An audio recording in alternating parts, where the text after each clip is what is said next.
അത് പലപ്പോഴും എനിക്ക് മനസ്സിലായിരുന്നില്ല. അങ്ങനെ എൻ്റെ ഭാഗത്ത് നിന്ന് എന്തെങ്കിലും ഹേർട്ടായിട്ടുണ്ടെങ്കിൽ സോറി.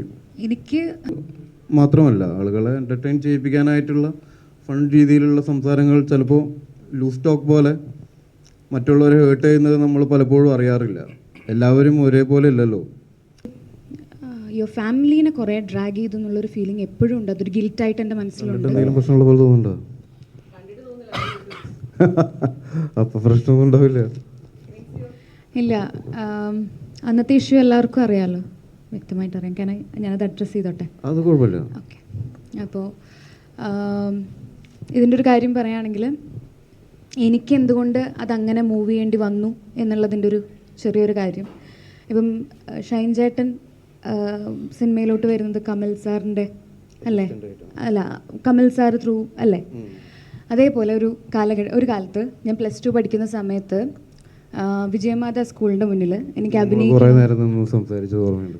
ആദ്യമായിട്ട് എനിക്ക് അഭിനയിക്കണം എന്ന് പറഞ്ഞ ഒരു ആർട്ടിസ്റ്റ്, മുന്നിൽ കണ്ട് പറയുന്ന ഒരു ആർട്ടിസ്റ്റ് ഷൈൻ ചേട്ടനാണ്. അങ്ങനത്തെ ഒരു സ്റ്റോറി ഉണ്ട്, ആർക്കും അറിയില്ല. അപ്പോൾ എൻ്റെ മുന്നിൽ വന്ന് നിൽക്കുന്ന ഒരു ആദ്യത്തെ ഒരു ആർട്ടിസ്റ്റാണ്.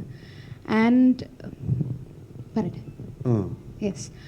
അപ്പം അത് നമ്മൾ പേഴ്സണലി ഞങ്ങളൊരു ഇടവകക്കാരൊക്കെയാണ്. അപ്പോൾ നമുക്കത് ഒരു സ്പെഷ്യലായിരിക്കും. ആ പേഴ്സൺ എന്ന് പറയുന്നത് സ്പെഷ്യലായിരിക്കും. പിന്നെ പോകെ അദ്ദേഹത്തിൻ്റെ ഉയർച്ചകളും കാര്യങ്ങളൊക്കെ നമ്മളെ ഭയങ്കരമായിട്ട് ഒരു ആർട്ടിസ്റ്റ് എന്ന നിലയ്ക്കും മുന്നോട്ട് പോകുമ്പോൾ ഭയങ്കരമായിട്ട് ഇൻഫ്ലുവൻസ് ചെയ്തിട്ടുണ്ട്. ഞാൻ ഓരോ സ്റ്റേജിൽ മുന്നോട്ട് പോകുമ്പോഴും അത് ഇൻഫ്ലുവൻസ് ചെയ്തിട്ടുണ്ട്. അന്ന് അദ്ദേഹം ചെയ്ത അന്യം റസൂലൊക്കെ ചെയ്തിരിക്കുന്ന സമയമാണ് എൻ്റെ ഓർമ്മയിൽ എന്നോട് സംസാരിച്ചിട്ടുണ്ടത്. അപ്പം ആഫ്റ്റർ ദാറ്റ് കുറേ കാലങ്ങൾക്ക് ശേഷം പല ഇൻ്റർവ്യൂസൊക്കെ കാണുമ്പോഴും ഒരിത്തിരി ഒരു ഹൈപ്പർ പരിപാടി കാണുമ്പോഴും എന്നോട് ഞാൻ പലരുടെയും വാച്ച് ചെയ്യാറുണ്ട്. ഇപ്പോൾ ഐശ്വര്യലക്ഷ്മിയൊക്കെ പറഞ്ഞു കേട്ടിട്ടുണ്ട്, ഷൈൻ എന്ന് പറയുന്നത് ഇൻ പേഴ്സൺ അങ്ങനെയല്ല എന്നുള്ളൊരിതുണ്ട്. ഇപ്പോൾ നമ്മൾ മൂവി ചെയ്യാൻ ഞാനൊരു തീരുമാനം എടുക്കുമ്പോഴും എനിക്ക് ആ ഒരു കുറേ കാലത്തിന് ശേഷം നമ്മളുടെ ഒരു നാട്ടുകാരൻ്റെ ഒപ്പം അല്ലെങ്കിൽ ഞാൻ അഡ്മയർ ചെയ്യുന്ന ഒരു ആർട്ടിസ്റ്റിൻ്റെ ഒപ്പം ഞാൻ ആ സ്പേസ് ചെയ്യുവാണ് എന്നുള്ളൊരു ഫീലിംഗ് എനിക്കുണ്ടായിരുന്നു. And we did it. അടിപൊളിയായിരുന്നു. ഒരു കാര്യത്തിൽ എനിക്ക് ഒരു തരത്തിലും ഇതുവരെയും ഒരു മാറ്റമില്ലാത്തൊരു കാര്യം, ഹിസാൻ അടിപൊളി പെർഫോമറാണ്. ഒരു വ്യക്തി എന്ന നിലയ്ക്ക് എനിക്ക് പേഴ്സണലി അറിയില്ല. പിന്നെ ഒരു സ്പേസിലുണ്ടായ ഒരു അനുഭവം എനിക്കത്ര ഞാൻ നോക്കിക്കണ്ട ഒരാളിൽ നിന്ന് വരുന്ന ഒരു ചെറിയൊരു മനഃപൂർവ്വം ആയിരിക്കില്ല മേ ബി, പക്ഷേ ഇറ്റ്സ് ഓക്കെ. ഇതൊക്കെ നമ്മൾ സംസാരിച്ച ഐസി മീറ്റിങ്ങിൻ്റെ അന്ന് സംസാരിച്ചതാണ്. പക്ഷേ ഞാനത് എക്സ്പെക്ട് ചെയ്തില്ല. ഞാനും അങ്ങനെ എക്സെപ്റ്റ് ചെയ്തില്ല. ഓക്കെ. അപ്പോൾ അത് കേട്ടാവും. കാരണം നമ്മൾ ഓരോ നിമിഷവും മൂവിയിലും മാത്രമല്ല, ആളുകളെ എൻ്റർടൈൻ ചെയ്യിപ്പിക്കാനായിട്ടുള്ള ഫൺ രീതിയിലുള്ള സംസാരങ്ങൾ ചിലപ്പോൾ ലൂസ് ടോക്ക് പോലെ മറ്റുള്ളവരെ ഹേർട്ട് ചെയ്യുന്നത് നമ്മൾ പലപ്പോഴും അറിയാറില്ല. എല്ലാവരും ഒരേപോലെ ഇല്ലല്ലോ. ഇപ്പോൾ കാണുന്നതും അല്ലെങ്കിൽ ഒരു ആശയങ്ങളും ഒന്നും എല്ലാം വ്യത്യസ്തമാണ് എല്ലാവർക്കും. അപ്പോൾ അതിലുള്ള വ്യത്യസ്തത നമ്മൾ അല്ലെങ്കിൽ അതേപോലെ ഒരു കാര്യം കേൾക്കുമ്പോഴും 5 പേരും 5 രീതിയിലാണ് എടുക്കുന്നത്. എല്ലാവർക്കും അത് എൻജോയബിൾ ആയിരിക്കില്ല.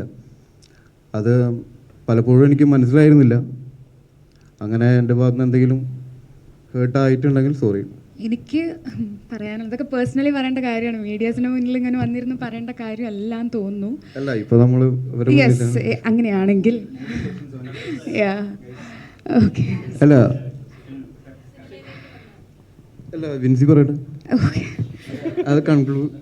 Let me conclude it if we both are okay. Let's conclude it. ഇത് ഇത്രയും ഒരു കോൺട്രവേഴ്സ്യൽ ആയിട്ടുള്ളൊരു വിഷയമായിരുന്നു. ഇപ്പം എനിക്ക് ഒരൊറ്റ കാര്യമുള്ളത് ഉണ്ടായിരുന്നത്,